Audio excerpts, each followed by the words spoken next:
C'est toujours la grande question, quoi.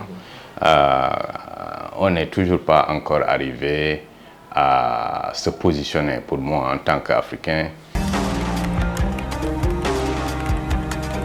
Bonjour Ibrahima Aïdara. Bonjour. Vous êtes le directeur adjoint pour l'Afrique au niveau de l'Institut Natural Resource Governance, l'Institut pour la gouvernance des ressources naturelles. Ces dernières années, il y a un thème qui revient. On parle de transition énergétique. Alors, c'est quoi au juste? La transition énergétique est peut-être comprise comme un changement d'un système énergétique avec une carbonisation assez élevée vers un système énergétique avec une carbonisation très, très bas, mais qui comprend les questions d'équité, de justice et surtout centré sur les questions de développement.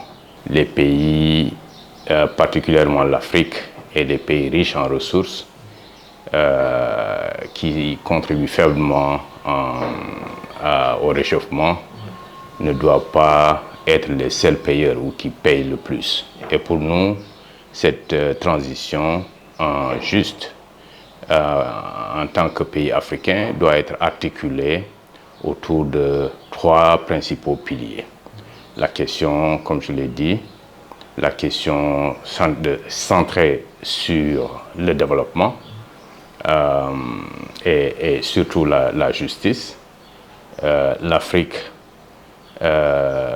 disons, qui abrite une population de plus de 600 millions estimée, sans accès à l'électricité, et malgré tout qui abrite plus de 18% de la population mondiale, disons que ne doit pas payer le plus lourd tribut de cette transition-là.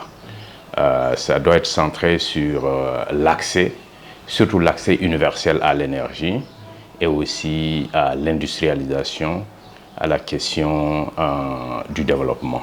Et vous prônez au niveau de votre institut une transition énergétique qui est juste.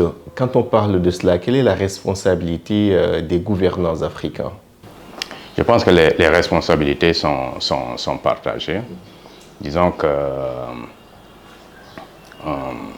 l'Afrique, nous n'avons pas encore la souveraineté de nos politiques publiques.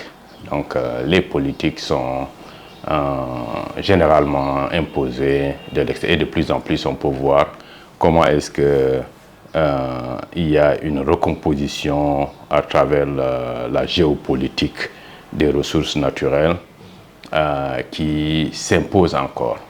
Et donc en tant qu'Africains, nous n'avons pas toujours des stratégies claires qui définissent où est-ce que et comment est-ce que nous voulons exploiter nos ressources naturelles, d'où est-ce que nous voulons aller, comment est-ce que nous protégeons nos intérêts et négocions avec les partenaires. Nous n'avons pas encore ces politiques qui, disons, sont centrées sur la diversification économique pour renforcer notre résilience. Et donc, sous ce rapport, on a une grande responsabilité. Mais je disais que la responsabilité est partagée parce que il y a le jeu de la géopolitique, disons, de la colonisation et de la néocolonisation qui s'impose à nous et qui, disons, détourne nos politiques publiques vers le service des intérêts étrangers. On s'achemine vers la COP 32 qui se tiendra en 2027 en Éthiopie. Alors, est-ce que vous pensez que les dirigeants africains sont prêts pour parler d'une seule voix, c'est-à-dire avoir une feuille de route commune? C'est toujours la grande question, quoi. On n'est toujours pas encore arrivé à se positionner, pour moi, en tant qu'Africain, dans la redéfinition du nouvel ordre mondial. Et donc, les conférences sont pour moi des organisations supplémentaires. La question de la contribution même en termes de force de proposition en tant que pays, qui a ses ressources, est limitée, encore moins la mise en œuvre. Ce qui fait que ces conférences-là, on va de conférence en conférence, et puis on voit moins les résultats.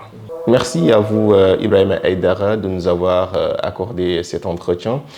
Je rappelle que vous êtes le directeur adjoint pour l'Institut africain for Natural Governance, c'est-à-dire l'Institut pour la gouvernance des ressources naturelles. Merci de nous avoir accordé cet entretien. Merci également à vous, chers internautes de la West Africa Democracy Radio.